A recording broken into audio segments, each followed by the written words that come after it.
개념 기반 탐구 파트 2 이어집니다. 개념 기반, 탐구 기반 학습과 개념 기반 학습 구분해서 했고, 왜 개념 기반 탐구라고 부르는지에 대한 설명을 이전 영상에서 했습니다. 그 내용에 대한 세부적인 모델들을 우리가 살펴볼 건데요. 첫 번째는 그 탐구 기반 학습, inquiry based learning의 이제 핵심 요소들이 여러 개 있는데, 그 중에 이제 이 barefoot 에서 제시하고 있는 거는 네 가지 요소입니다.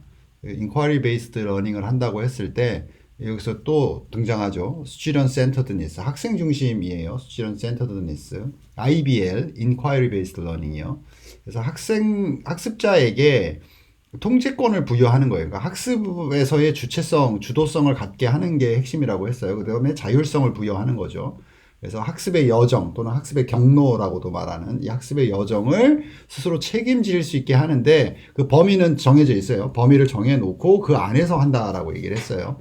그래서 개념 기반 학습을 하는 이유는 inquiry based learning, 탐구 기반 학습의 범위를 설정하는 데 있다라고 우리가 했죠. 거기서 그런 의미에서 여기서 within limits, 제한 안에서, 제한 내에서 이고요. 그 다음에 또 중요한 요소는 collaboration이에요. collaboration은 협업이잖아요. 문제를 해결할 때 혼자 해결하지 못하는 것들이 굉장히 많죠. 그 다음에 함께 해결했을 때 또 팀워크라고 하는 것을 기르게 되는데, 그래서 문제를 해결할 때 팀워크나 상호작용을 이제 장려하는 건데, 우리가 이제 이 콜라보레이션을 하면서 문제점이 뭐냐면, 그 그룹으로 학생들을 지어놓고 뭔가 뭐 프로젝트를 하게 한다든가 문제를 해결하게 하는데, 문제를 다 해결하고 났지만 이 그룹이 어떤 관계가 더 좋아진다거나 팀워크가 형성되는 방향으로 가지 않는 경우가 많아요. 그 이유가 뭐냐면 그룹워크를 할 때, 그러니까 컬래버레이션, 협업 학습을 할 때 학생들이 어떤 방식으로 소통해야 되고 의사결정은 어떻게 해야 하며 그 다음에 팀워크라고 하는 결과물에 이르는 것하고 과제를 해결해서 점수를 받는 것 간에 간극이 존재한다는 걸 알려주지 않아서 그런 거거든요. 그래서 그룹워크를 한다, 협업학습을 한다라고 하는 건 반드시 팀워크와 상호작용에 대한 설계가 뒤따라야 합니다. 예, 그런 의미에서 인콰이리 베이스드 러닝이 혼자 질문 많이 하는 게 아니에요. 그래서 이 컬래버레이션이 핵심 요소로 들어와 있고요. 그 다음에 비판적 사고 당연히 들어와 있고요. 그래서 21세기에 성공하는데 필수적인 고차원적 사고예요. 우리가 기존에 이제 교과 내용을 기억하고 이해하고 조금 더 나아가서는 가끔 이제 적용도 해보는 방식으로 수업이 쭉 진행됐지 않습니까? 그게 이제 선생님의 교육 철학과 맞지 않은 경우도 있지만, 다시 말해서 좀 더 자율적이고 학생에게 권한을 부여한 수업을 우리가 진행하고 싶었으나, 그죠? 교과서에 따라서라든가 아니면 일정에 따라서 또는 과중한 업무로 인해서 그런 것들 잘 못했는데, 이제 인콰이리 베이스드 러닝을 한다, 탐구 기반 학습을 한다 하면 학생들이 이런 기억하고 이해하는 데 저차원적 사고, 인지 능력, 인지 기술을 사용하는 것이 뿐만 아니라 그걸 사용하긴 하지만 보다 고차원적인 것, 그러니까 평가하기, 창작하기가 해당되죠. 그래서 평가하기, 창작하기 이런 식의 고차원적 인지 기술을 훨씬 많이 사용하고, 그죠?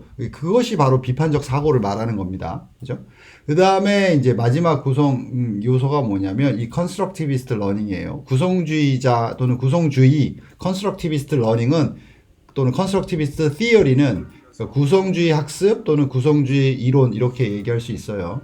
학습자가 탐구하고 발견을 통해서 지식을 구성하도록 하는 게 있어요. 그렇죠. 학생이 학습의 주체이고 지식을 구성했을 때 진정한 학습의 주도성이 실현되는 거니까. 그래서 인콰이리 베이스드 러닝이 그냥 질문만 한다가 아니라 이런 식으로 되어 있고, 그전 이제 영상에서 제가 그 focusing on active learning, 적극적인 또는 능동적인 질문을 해가는 거고, 그걸 통해서 구현하려고 하는 것이 바로 지식이 어떻게 구성되어 있는지를 밝혀내고 그걸 통해서 스스로 학습을 통해서 지식의 전이가 일어나도록 한다, 이렇게 이제 설명을 드린 거예요. 그래서 탐구 기반 학습과 개념 기반 학습이 상호작용 속에 있다, 이렇게 설명드릴 수가 있고요. 그러면 이제 inquiry based learning에서 이제 active questioning이잖아요. 그러니까 적극적인 능동적인 질문하기가 되는 거니까 뭐 다양한 전략들이 있어요. 검색해 보시면 effective questioning이라고 검색을 하시면 많이 나와요. 그러니까 효율적인 또는 효과적인 질문 만들기, 그러면 뭐 효과적인 질문 만들기 10가지 모델, 10가지 예시 뭐 이런 식으로 해서 굉장히 많이 있습니다. 그래서 그런 것들은 이제 차용해서 쓰시면 되는 거고요. 여기서 제가 제시하고 싶은 거는 이제 우리 2022 개정교육 과정의 지식이해 과정기능 가치 태도에 대해서 뭐 다른 영상에 있으니까 그건 참고하시고요. 여기서는 이제 인지 중심의 그러니까 질문을 만드는 게 인식적인 활동이기 때문에 그렇다면 지식 이해에서 지식을 구성하는 지식의 종류 4가지. 이게 이제 사실적 지식, 개념적 지식, 절차적 지식, 메타인지 지식 이렇게 구성이 된단 말이죠. 그러면 이걸 가지고 질문을 만들게 하는 방법을 알려줄 수가 있어요. 그죠?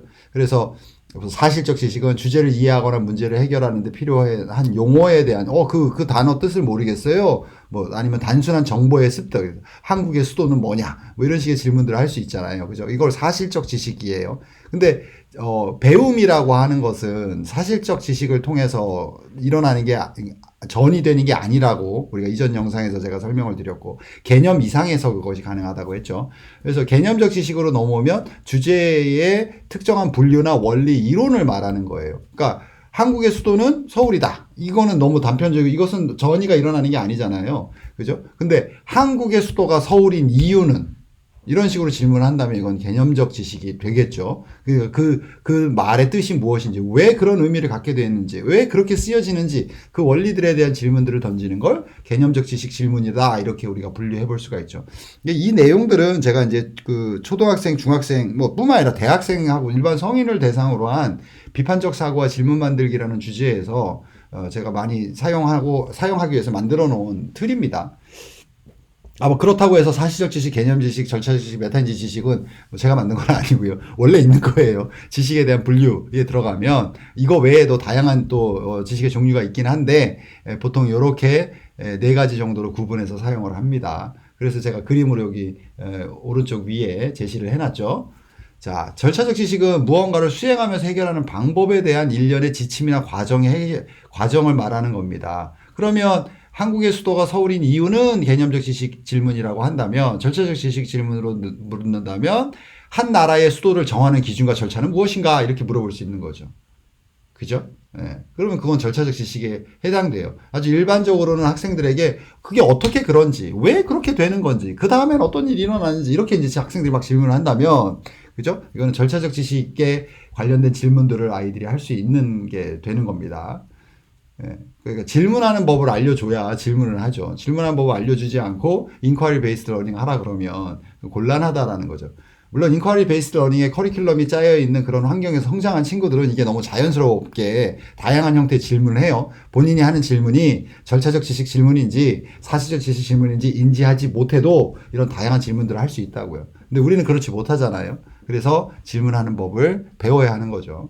또 토의하는 법도 사실은 배워야 돼요. 그래서 자, 메타인지 지식은 학습 방법과, 그러니까 메타인지 지식이 되었을 때 비로소 이 개념적 지식이 나의 관점에서 보면 이제 전이가 일어날 수 있는데 되는 거죠. 학습 방법과 지식이 실제로 무엇인지에 대한 그 인식을 말하는 겁니다. 그래서 내가 나라의 수도에 관심을 갖는 이유가 뭐냐는 거죠. 왜 한 나라의 수도를 정하는 기준과 절차에 대해서 관심을 갖느냐? 이 질문하면 어떻게 되냐면, 지금 뭐 한국에서 나라의 수도를 정하는 기준과 절차는 이런 것인데 그래서 서울이 한국의 수도가 되었는데 만약에 기준을 바꾼다면 그러니까 내가 중심이 되는 거죠. 다시 이 기준이 다른 가치를 바탕으로 한다면 이 기준과 절차가 바뀔 거 아니에요.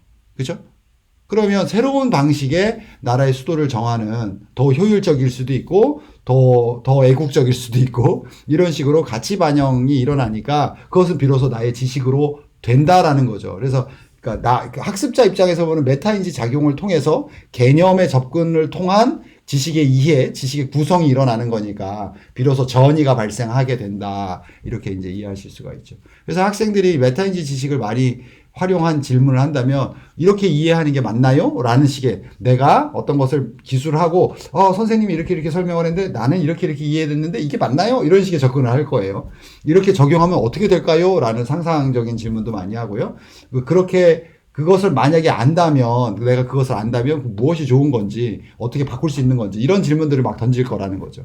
이렇게 해서 사실은 뭐 제 경험에 한정 지을 수밖에 없겠지만 뭐 이렇게 많은 얘기를 들어보면 비슷한데 질문 있냐라고 물어보면 그게 뭐예요? 라는 수준의 이제 사실적 지식인 거죠. 이런 거 알고 있어요? 뭐 이런 식의 이제 질문인 거죠. 예. 뭐 안타깝습니다. 자, 이제 그 질문하기, 인ኳ리 베이스드 러닝을 위한 질문하기 예시를 한번 드렸고요. 그 다음에 이제 이런 모델들도 써요. 개념 기반 학습이나 탐구 기반 학습에 다 적용이 가능해요. 네. 둘 다 사용되는 거예요.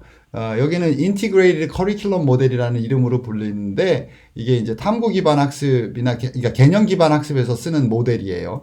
그래서 이런 단계를 거쳐서 학생들이 자기의 생각이나 사고를 확장시킨다 이런 얘기인 거죠. 그래서 첫 번째는 identify examples of a concept. 그래서 개념의 예를 먼저 식별하고요, 학생들이. 그 다음에 개념을 정리해요. organize하고 reflect upon it.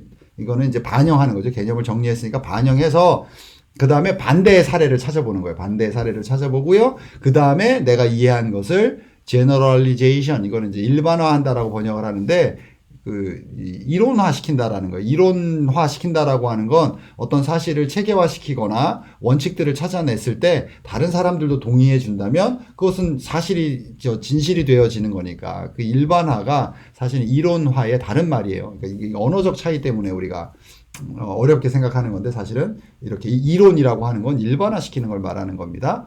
그 다음에 이제 이렇게 일반화 시킨 것을 이제 적용하는 거죠. 어디에? 여기 보면 이전, previous, 이전, 과거죠. 그 다음에 향후, future knowledge. 그러니까 이전 지식과 미래 지식에 적용한다. 이 얘기가 직역하면 되게 이게 뭔 말이지? 이렇게 생각이 드실 텐데, 그래서 previous knowledge는 사전 지식이어서 내 경험을 말하는 거예요. 내가 이미 갖고 있는 지식에 변화가 일어나죠. 내가 지금 개념을 통한 학습, 탐구를 통한 학습을 통해서 내가 기존에 알고 있었던 내가 경험한 것에 대해서 변화가 일어나는 걸 말하는 거예요. 그 다음에 앞으로 뭘 할지에 대한 생각을 하게 되니까 future knowledge에도 영향을 미친다. 그래서 여기서 knowledge는 구성주의 개념에서 내가 갖고 있었을 때 참 지식이라고 했어요. 그죠? 진정한 지식은 의미 있는 지식. 내가 가져야 돼요. 전이가 일어나야 된다고요. 그러니까 내가 이미 갖고 있는 지식이죠. 전이가 이미 발생한 지식, 경험을 통해서든 학습을 통해서든 그 다음에 앞으로 내가 할 지식, 내가 수행할 지식들을 말하는 거니까 future knowledge에 해당이 됩니다. 그래서 이런 단계로 구성을 해서 이제 개념 기반 학습이다라고 우리가 말할 수 있는 거죠. 그 다음에 이제 제가 소개하고 싶은 거는 5E teaching 모델인데요. 다섯 가지의 E로 이제 구성되어 있어요. 모델링, 데몬스트레이션, 그러니까 모델링하고 시범하고 데몬스트레이션, explanation, 설명하고 questioning, 질문하고 이런 것들을 주로 많이 이제 교수 전략 또는 학습 전략으로 사용하고요. 5개의 E로 알파벳 E로 구성되어 있어요. 그래서 engagement, exploration, explanation, elaboration, evaluation 이렇게 5개로 구성되어 있어요. 그래서 5단계로 구성했을 때 요거를 우리가 이제 개념 기반 학습이다라고 말하는 거죠.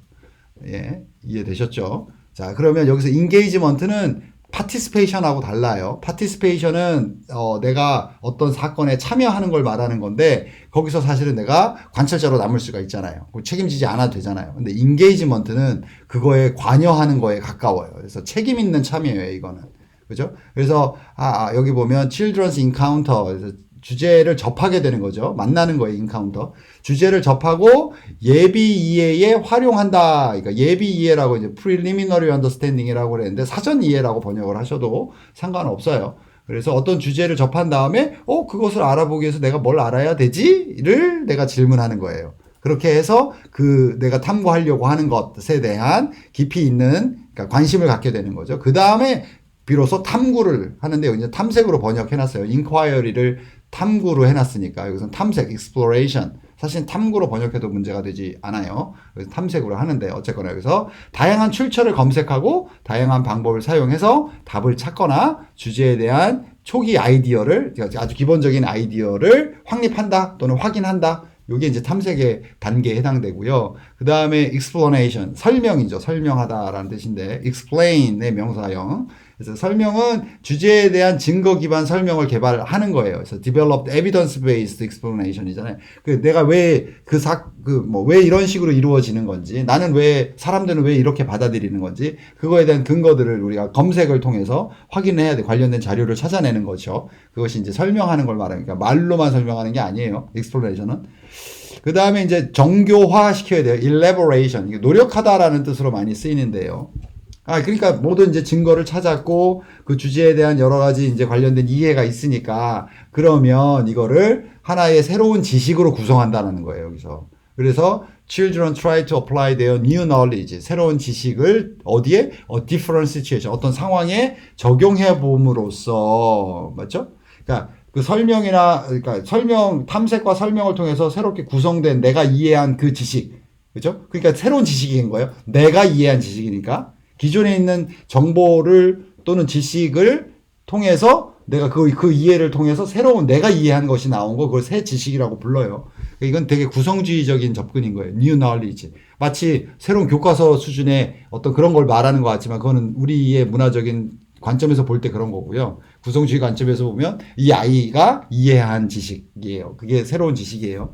새로운 지식을 다른 상황에 적용해서 시도하는 것을 이 elaboration, 노력한다 또는 정교화시킨다라고 말하고요. 그 다음에 마지막에 evaluation, 그야말로 평가에 들어서는데 이는 학습에 대해서 이제 reflect on, 반성하고 또는 성찰하고, 그죠?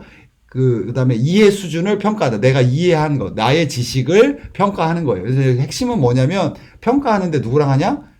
In partnership with the teacher야. In partnership with the teacher. 교사와 공동으로, 아니면 직역하면 선생님과 파트너십을 가지고 학습을 반성하면서 평가하는 거예요. 함께.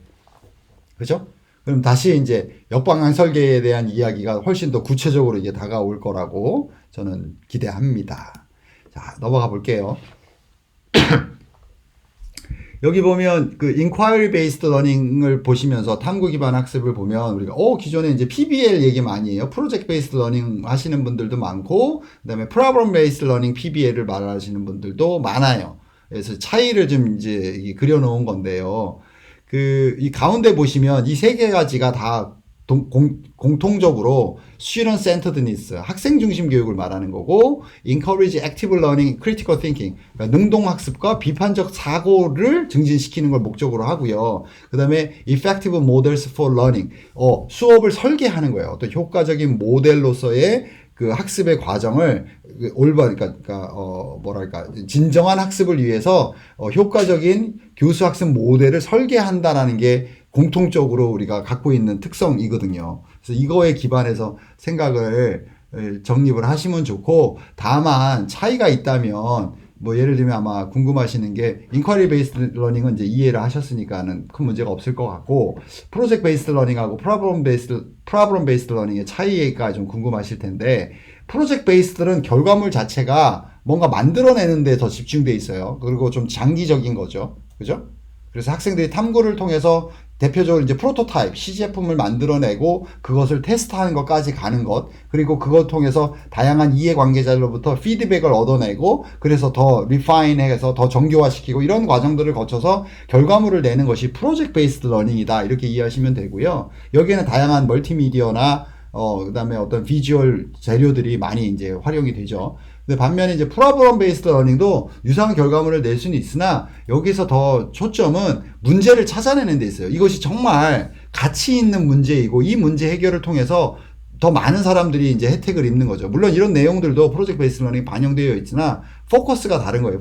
초점이 다르다. 그래서 여기 보면 students of authentic real world problem, 그러니까 현실에서 직면한 문제를 찾아내는 게 제일 중요하고요. 문제를 해결하는 것보다 문제를 정의하는 능력이 매우 중요해요, 여기서는. 그 다음에 apply knowledge and skills, 그러니까 지식과 기술을 적용하는 거죠. 뭘 위해서? to develop the viable solution, 그죠? 핵심적인 valuable solution을 viable solution이죠. viable solution을 그러니까 해결책을 개발하는 것을 더 목적으로 해요. 그래서 이걸 기반으로 해서 꼭 뭐 프로토타입을 만드냐 또는 그것을 테스트해보냐까지 가지 않아도 그 앞에 이제 문제를 발굴해내고 그 문제를 해결하기 위해서 관련된 지식이나 기능들을 적용해서 아주 가치 있는 핵심적인 그런 해결책들을 만들어내는 과정으로 구성되어 있다? 그러면 이거는 프로블럼 베이스 러닝에 해당이 되는 거죠. 이해되셨죠? 그래서 프로블럼 베이스 러닝하고 프로젝트 베이스 러닝으로 이렇게 구분이 되고요. 자, 그 다음에 이전에 영상에서 이 개념 기반 탐구 이전 영상에서 그 이제 PYP 뭐 MIP 그다음에 뭐 DP 그다음에 CP 뭐 얘기하면서 그 학제간 또는 단일 학제 뭐 이런 얘기를 했잖아요. 그래서 그 초월 학제에 대한 이야기를 하면서 좀 정리를 해드리려고 해요. 이 부분은 여기 보시면 Transdisciplinary Theme이라고 했잖아요. 주제가 초월 학제적이에요. 예를 들면 여기서 보면 Who we are, 우리가 누구인가예요. 그죠? 철학적인 질문들이 많아요. 그러면 여기서 우리가 핵심 아이디어를 끄집어내는데 그 전에 우리가 누구인가라고 했을 때에는 다양한 개념들이 여기에 있잖아요. 다양한 개념들. 그죠? 예를 들면 정체성, 아이덴티티, 릴레이션십, 관계, 그 다음에 커뮤니티, 공동체, responsibility, 책임, 뭐 컬처, 문화, 웰빙은 뭐 웰빙인데 저는 안녕으로 번역합니다. 개인적으로 안녕, 예, 나의 안녕, 뭐 너의 안녕, 우리의 안녕 그런 거로. 뭐 어쨌거나 이런 관련된 개념들이 녹아 있지 않습니까? 우리가 누구인가라는 그 우리의 정체성에 대한 질문에 있어서. 그러면 여기서 우리가 학생들의 그 이제 학업 성취의 범위 내에서 가장 핵심적인 요소들을 개념을 끄집어내는 거. 그게 이제 핵심 아이디어잖아요. 그걸 키 컨셉이라고 부르기도 하고 빅 아이디어라고도 해요. 그래서 여기서 예시에서는 세 가지를 제시하고 있죠. 책임, 그죠? responsibility, connection, 관계 또는 연계 이렇게 하고요. 그다음에 perspective, 관점 이렇게 얘기하고 있잖아요. 그럼 요 세 가지가 키 아이디어로서 여기 이제 연결이 돼서 그러면 이제 수업을 우리가 설계하는 거예요. 학생들이 그러면 이 개념을 가지고 내가 누구인지에 대해서 알아보는 수업을 구성하는 거니까 여기 approaches to learning이 되어 있잖아요. 여기서 이제 social, 사회적인 것 그 다음에 셀프 매니지먼트, 자기 관리, 그 다음에 커뮤니케이션, 소통하는 것이 여기 특히 이제 여기 responsibility, 그죠? 여기 가운데 responsibility 책임 영역에서 책임이라고 하는 개념을 아이들이 탐구하게 하기 위해서 사회적인 것, 자기 관리적인 측면, 그 다음에 소통하는 측면에서 생각해보고 활동할 수 있는 수업을 설계하는 거죠. 그렇다고 하면 수업의 결과가 어떻게 돼요? 그 여기서 보면 스스로의 자기의 프로파일이 되니까 그러니까 자기의 이게 책임이라고 하는 개념에서의 자기 정체성이 일정 정도 정립이 되겠죠. 이것이 이제 학생들이 성취하게 되는 거고 그것을 평가하는 계획을 세워야 되겠죠. 그러면 여기서 이제 예시로 제시하고 있는 거는 learner profile. 이 아이의 프로필 뭐 이것이 이제 caring, 어떤 그런 관심, 배려 이렇게 해석이 되죠. open-minded, 그 다음에 열려있는 마음, communicator, 소통하는 사람 이런 식으로 정립이 되겠죠. 이럼으로써 아이들이 이렇게 이게 이제 초월학제적인 형태의 수업 구성이다 이렇게 이제 설명을 드립니다. 그죠? 그 다음에 이 안에 이제 예를 들면 커넥션을 얘기하는데 인간과 자연과의 연결 관계를 통해서 이해한다라고 했을 때 예를 들면 윤리라든가 윤리교과라든가 그다음에 이제 지구과학 교과가 그다음에 이제 생태 활동 이런 식으로 해서 3-4개의 교과가 연결되어서 관련된 지식을 활용할 수 있잖아요. 그죠? 그러면 여기서 커넥션이라고 하는 것은 간학제적 관계가 되는 거예요. 그죠? 그죠? 간학제적 관계. 왜냐하면 교과의 다양한 교과들을 연결시켜서 하는 거니까. 사실은 교과 연계를 말할 때 이렇게 개념 기반 학습을 통해서 접근이 가능하거든요. 그래서 그 이전 영상에서 개념 기반 학습의 개념 기반 커리큘럼이 무엇인가 이 부분이 다루어진 거예요. 그러니까 커리큘럼 자체의 구성이 개념 기반의 개념 기반 교육 또는 개념 중심 교육에 의해서 구성되어 있다 이렇게 설명을 드렸는데 이게 이제 그런 예시가 되겠죠. 그 다음에 이제 단일 학제는 너무 뻔하잖아요. 그래서 여기서 예를 들면 responsibility 그러면 윤리 교육에서만 다르고 connection 그러면 이제 연결해가지고 지구과학에서만 다르고 perspective 관점이니까 사회 교과에서만 다르고 이런 식으로 해버리면 단일 교과 접근이 되니까 그죠? 그 다음에 이런 식으로 정리가 돼요. 단일 교과, 단일 학제, 그 다음에 이제 상호 또는 간학제, 그 다음에 이제 초월 학제 이렇게 이제 이해를 하시면 해당되는 그 학년에 따라서 또는 그 학원 수업 목적에 따라서 이런 개념들을 구분해서 이제 적용이 가능하실 텐데 이거를 이제 조금 좀 자세히 좀 설명을 드리고 싶어요. 그러니까 우리가 기존에 있는 방식은 2022 개정교육과정에 깊이 있는 학습에 있어서 세 가지의 요소 중에 핵심 하나가 교과 연계와 통합이에요. 근데 이 부분에 대해서 사실 논의가 많이 없기 때문에 제가 별도의 영상으로 교과 연계에 대한 이야기를 따로 할 겁니다. 여기서는 이제 교과 연계가 주제는 아니고요. 그 이제 멀티 디서플리너리 이거는 이제 다 학제적 접근, 그러니까 여러 개의 학제. 그 다음에 인터디스플리너리는 간학제 또는 상호 학제. 그 다음에 트랜스디스플리는 초월 학제. 이렇게 해서 이제 이 개념을 좀 정립을 해드리려고 요 이제 슬라이드를 준비를 했는데요. 문제가 있다면 기존에 있는 단일하게, 예를 들면 윤리교과에서만 이 문제에 접근한다든가, 수학교과에서만 이렇게 접근한다든가 이거예요. 근데 요거는 이제 단일 학제적 접근을 말하는 거고, 멀티 학제적 접근은 그냥 시각의 차이예요. 왜냐하면 단일 학제들이 여러 개가 접근하는 거예요. 동일한 문제에 대해서 뭐 여기 디스플린 A, B 이렇게 되어 있잖아요. 그죠? 그러니까 뭐 수학 교과에서 또는 뭐 과학 교과에서 이렇게 접근하는 것들을 뭐 또는 영어 교과에서 서로 다른 방식으로 존재하는 거잖아요. 근데 여기서 모노 디스플리너리와 멀티 디스플리너리의 차이는 모노 디스플리너는 우리가 하는 게 맞다예요. 남이 어떻게 하든 난 관심이 없거나 남이 하는 건 틀렸다예요. 내가 하는 방식이 맞다. 오로지 수학만 이 문제를 해결할 수 있다. 뭐 이런 식의 이제 사고가 되겠죠. 좀 아집이 강합니다. 근데 멀티 디스플리너리는 그 문제의 해결에 있어서 내가 하는 게 맞아. 근데 네가 하는 것도 맞아라고 인정해 주는 거예요. 근데 우리가 서로 대화를 하거나 소통할 필요는 없어. 이런 관점을 갖고 있으면 멀티 디서플리너리에 해당돼요. 그래서 네가 하는 일에 난 관심이 없어. 나는 오로지 내가 하는 거면 관심이 있는데 네가 하는 거에 내가 방해할 생각은 없어. 그러니까 너도 방해하지 마. 이런 식의 접근이 이제 멀티 디서플리너리에 해당돼요.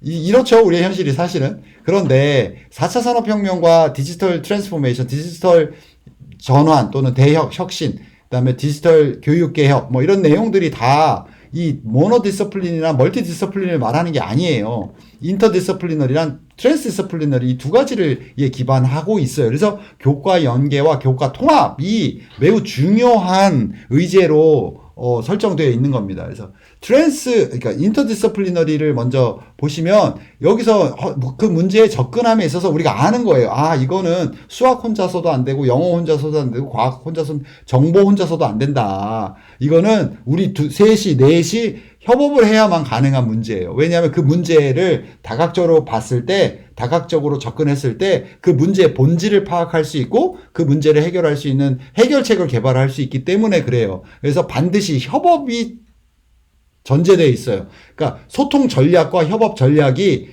마련되어 있어요. 그것이 인터디서플리너리예요. 이해되셨죠? 그래서 요 관련되어 있는 그러니까 이제 코티칭을 할 때에도 선생님과 선생님 간에 우리가 어떤 개념을 가지고 어떻게 학생들에게 접근했을 때 이 두 교과의 또는 세 개의 교과의 내용, 뭐 지식과 기능들이 학생들로 하여금 이제 활용되게 할 것인가 이 고민이 되겠죠.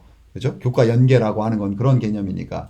근데 교과 연계나 통합의 개념으로 가면 이제 트랜스디서플리너리에 더 가까워요. 여기서 핵심은 뭐냐면 여기 새롭게 나와 있는 new frameworks라는 말, new concept, new methodology. 그러니까 소통하고 협업을 나누고 어떤 새로운 지식을 생성하는 그 과정 자체를, 그 틀을, 그 방법을 새롭게 설계해야 해요. 그러니까 트랜스디서플리너리를 한다는 얘기는 그 방식 자체가 다르다는 얘기예요. 기존의 교과 접근의 방식으로는, 그러니까 기존에 있는 수업 설계 방식으로는 이건 되지 않고 새로운 형태의 학생이 올곧은 주체가 되어서 어떤 주제를 정하고 자기들이 알아서 필요한 교과의 정보를 다 가져갈 수 있는 그런 설계를 우리가 먼저 해야 하고 그 과정에서 어떤 식으로 소통할 것인지 의사결정은 어떻게 할 것인지 그 다음에 문제 해결에서는 어떤 방법을 쓸 것인지까지 다 정한다고요. 먼저 이해되시죠? 이게 기반이 되어서 어떤 교과들이 참여할 건지를 결정을 해요. 자, 이것을 트랜스디서플리너리라고 합니다. 그래서 초월 학제적이다. 여기서는 새로운 가치 체계를 만든다 이렇게 이해하시면 돼요. 조금 더 이해를 돕기 위해서 제가 다른 그림으로 준비를 했는데 뭐 좀 재밌기도 해요. 여기 보시면 이제 intra-disciplinary, 조금 전에 본 거는 mono-discipline, 하나란 뜻이죠. mono. 다른 말로는 intra라고도 해요. intra-discipline 같은 거예요. 그러니까 여기 보면 당근이죠. 당근 4개가 낱개로 존재하고 있어요. 이게 나는 당근이다예요. 당근이다. 그죠? 그런데 이 당근에다가 다른 이제 채소들이 들어오는 거죠. 여기 보면 샐러리도 있고 뭐 딸기도 있는 것 같고요. 그다음에 감자도 있는 것 같고요. 그다음에 큐컴버, 오이도 있는 것 같고요. 오니언도 있는 것 같고요. 그래서 우리가 서로 그냥 존재하는 거예요. 서로. 근데 서로 관심이 없고 서로 존재하는지 잘 몰라요. 그래서 인트라디스플리너리 단일 학제나 크로스 교차 디스플리너리 교차 학제에서는 그렇게 뭐 큰 차이가 없습니다. 그런데 멀티 디스플리너리로 오면 서로가 서로 붙어 있으니까 서로를 그냥 인정하는 거예요. 그렇다고 해서 어울리지는 않아요. 그냥 어쩔 수 없이 옆에 있는 거죠. 마치 이제 내가 어떻게 하다 보니까 교무실에서 나는 영어 선생님인데 옆에 수학 선생님이 앉아 있는 거예요. 그냥 존중하는 거죠. 근데 이제 같이 일해야 되잖아요. 뭐 교무회의도 같이 해야 되고요. 학교 행사도 함께 해야 되고 뭐 이런 상황인 거죠. 이게 서로 이제 상호 존중한다라는 개념으로, 그런데 서로를 인정한다. 그래서 멀티 디스플리너리에서 다학제적 접근이다. 이렇게 얘기하는 거예요. 그래서 실질적인 상호작용은 거의 없어요. 그죠? 그런데 여기 보면 트랜스디스플리너리로 넘어오면 이 그림이 피자처럼 생겼잖아요. 그죠? 피자 아니에요. 이거는 이제 뭐라 그럴까? 스튜예요, 스튜.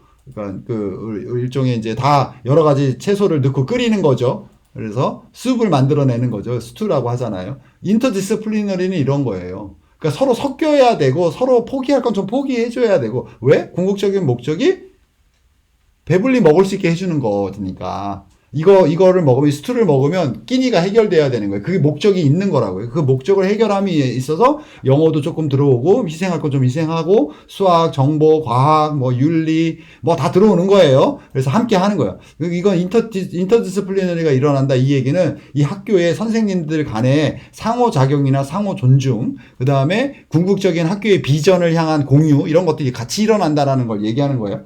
매우 훌륭한 학교가 되겠죠. 근데 더 혁신적인 학교로 가는 거죠. 야, 우리가 스튜를 먹으면서 배만 채울 게 아니라 밥 먹은 다음에 좀 뭐랄까, 달콤한 케이크도 먹으면 좋지 않을까? 이런 식의, 야, 우리 아이들이 이런 식의 학업 성취가 높아지는 거 너무 좋은데, 아이들의 창의성이나 아이들이 갖고 있는 어떤 그런 재능들이 더 발굴되어서 자기들이 원하는 어떤 진로를 향해 가게 하면 더 좋지 않을까? 이런 식의 이제 비전을 갖고 있다면 이제 트랜스디스플리너리가 발생하겠죠. 그래서 케이크 나오는 거예요. 이 케이크를 보시면 여기 이제 본연에 갖고 있는 채소들이 사라졌잖아요. 여기 이 점을 보고 이게 당근의 맛을 날지는 모르지만 이게 당근이다, 이게 수학이다, 이게 과학이다, 이런 게 없잖아요, 여기. 그래서 이런 새로운 것들을 만들어내는 아주 혁신적인 것으로 나아갈 때 이거를 우리가 트랜스디스플리너리다, 이렇게. 제가 이제 이 그림을 딱 보는 순간 이걸로 설명을 드리면 좀 이해하는 데 도움이 되겠다 싶어서, 더 맛있는, 더 좋은 교육을 하는 것이구나, 이렇게 생각하시면, 우리가 지금 제가 볼 때는 학교마다 이제 차이가 있겠지만, 우리가 한 크로스 디스플리너리하고 멀티 디스플리너리 사이에 있지 않은가? 이런 생각이 들어요. 그러니까 이건 우리 인식이에요, 인식. 21세기 교육은 지금 인터디스플리너리하고 트랜스디스플리너리로 넘어가고 있는 상황이에요, 우리는. 근데 우리는 여전히 우리의 고민이 이렇게 크로스 디스플리너리에서 멀티 디스플리너리, 불편해, 너무 옆으로 가까이 오지 마, 너는 나랑 달라, 이러고 있는 거 아닌가? 이런 생각이 들어요. 그래서 좀 21세기적 사고를 하신다면, 이렇게 나를 지키기보다는 나와 내가 믹스되어서 새로운 뭔가가 만들어지고, 그것이 다른 사람들에게, 그리고 나 자신에게 새로운 삶을, 나에게도 새로운 삶을, 그리고 그들에게도 새로운 삶을 제공하는 아주 혁신적인 어떤 그런 방향이 아닌가, 이런 생각이 들어요. 그래서 이걸 정립하면 어떻게 되냐면, 자, 통합교과를 시키는 거예요. 통합교과. 교과 연계를 넘어서서 통합교과를 가는 거예요. 그러면 다학제, 상호학제 또는 간학제, 초월학제로 우리가 얘기를 할 수 있는데, 보세요. 주제를 선정할 때 다학제에 머물러 있거나 단일학제에 머물러 있으면 사실적 지식이나, 여기서 개념적 지식은 개념 중심 교육을 말하는 게 아니에요. 어떤 특정한 개념들, 그 정보에 해당되는 것들을 말하는 거예요. 그런 것들을 주제로 삼을 가능성이 높아요. 그러면 간학제적으로 가면 주제 선정할 때 어떻게 쓰레기를 줄일까라고 하는 인지적 질문들을 통해서 우리가 뭔가 어떤 주제 프로젝트를 잡을 수가 있겠죠. 그다음에 초월학제로 가면 과제가 떨어지죠. 이거 해결해야 되는 거예요. 쓰레기를 줄여주세요. 그럼 그 방법을 찾아내야 되겠죠. 그죠? 그럼 학습 목표도 역시 다학제에서는 교과 내용을 이해하는 게 중심이 되겠죠. 강의 중심의 교육을 할 수밖에 없어요. 그것이 가장 효과적이기도 하고요. 그러면 간학제나 상호학제로 넘어왔을 때는 이제 도서를 제작을 통해서 분석적 사고력과 창의성을 증진시키는 걸 목표로 두겠죠. 그러니까 책을 만드는 것뿐만 아니라 그걸 통해서 우리가 얻으려고 하는 새로운 능력들, 역량들을 확실하게 학습 목표로 담아내려고 할 거예요. 그 다음에 초월학제적으로 접근한다 그러면 이런 어떤 삶의 지식이나 기능을 개발하는 걸 목적으로 두기 때문에 사고력과 창의성을 키우는 것뿐만 아니라 사회적 책임감을 갖게 하는 활동을 할 거예요. 그러다 보니까 이제 초등교육에서 PYP에서 이제 기본적인 그 교수 설계나 교육과정 접근법이 이 초월학제적인 거예요. 트랜스디스플리너리. 이해되시죠? 특정 과목에 집중하지 않고 학생들의 삶에 필요한 지식과 기능 개발에 중점을 두면서 중학교를 이제 넘어오면은 간학제적인 트랜스디스플리너리로 간다라는 거죠. 그죠? 다학제는 사실은 이제 사양길에 이제 있는 거죠. 그래서 이제 중고등학교로 넘어오면 이제 간학제적인 접근을 한다. 그러면서도 이 교과 다학제라기보다는 이제 인트라디스플리너리 이제 특정이 새롭게 등장하는 지식 영역들 예를 들면 이제 AI라든가 이런 것들이 해당이 되겠죠. 아니면 이제 바이오라든가 아니면은 이제 뭐 그런 내용들이 되게 뭐 스포츠 과학이라든가 뭐 뇌과학이라든가 뭐 이런 것들이 막 등장하잖아요. 그래서 그런 어떤 지식 체계 쪽으로를 이제 다학제적 또는 그 단일 학제적으로 접근해서 빠르게 습득하는 이런 방식으로 들어갈게요. 그러니까 고교에 들어가거나 대학 과정에서는 그게 섞여 있게 되는 거죠.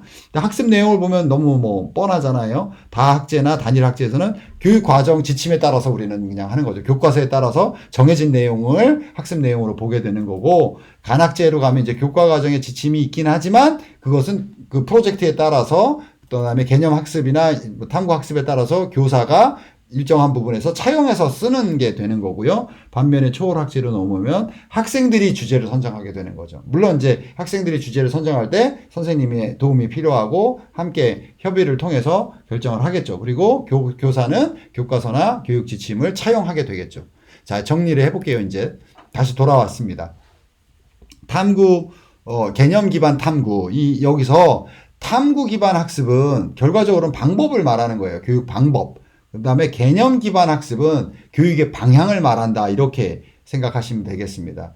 그래서 학생들이 학습의 주체로 서게 하려면 학습의 과정, 학습의 내용, 학습의 어떤 뭐 전략 이런 것들을 조직해야 돼요. 조직.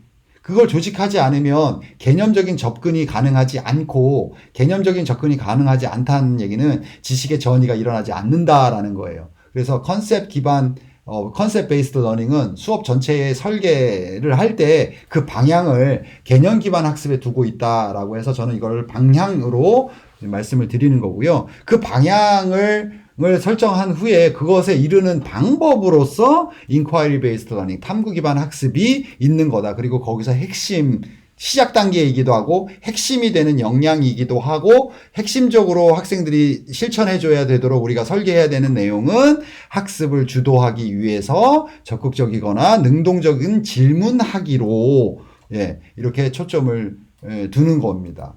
그래서 개념 기반 탐구 이 말은 concept based inquiry는 학습 모델에 해당되는 거고 그 학습 모델의 방향은 개념 기반 학습 concept based learning이고 그 방향을 이루는 방법으로서 inquiry based learning 방법 탐구 기반 학습이 있다. 이렇게 이해하시면 이제 이 개념 기반 탐구라는 이 개념을 학습 모델로서 아마 이해하시는데 큰 문제가 없을 것이라 생각이 됩니다. 자, 이상으로서 개념 기반 탐구에 대한 영상을 마치겠습니다. 고맙습니다.